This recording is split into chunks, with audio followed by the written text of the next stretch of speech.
হচ্ছে,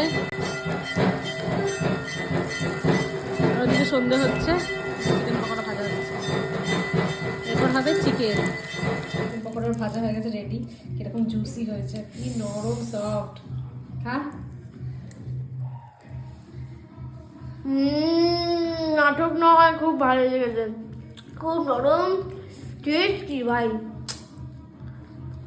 আর পেঁয়াজের ক্রিসপি ভাজা, শুনতেই তো পাচ্ছ। ঝাল হবে কিন্তু পুরো লাল হয়ে গেছে। বেগুন করে মাখা হচ্ছে। আর এই যে ছেলে আছে আমাদের কাছে, যদি কারোর কাছে মেয়ে থাকে বলবেন। আমাদের ছেলে একদম রেডি আছে, হাতে হাতে, হ্যাঁ হাতে মালা নিয়ে রেডি, রান্না বান্না সবকিছু পারে, শুধু একটা বউ দরকার, ওই করে খাওয়াবে। বউকে কিছু করতে হবে, বউকে কিছু করতে হবে না, বউ শুধু ঠ্যাঙের উপর ঠ্যাং তুলে বসে থাকবে, ও সব কিছু করে খাওয়াবে। না ঠ্যাঙের উপর ঠ্যাং তুলে এমনি না, একটা লাঠি নিয়ে বসে থাকবে। লাঠি নিয়ে না, লাঠি নিয়ে বসে থাকতে হবে, মুখটাও মুছিয়ে দেবে খাইয়ে, উঠে যেতে হবে না।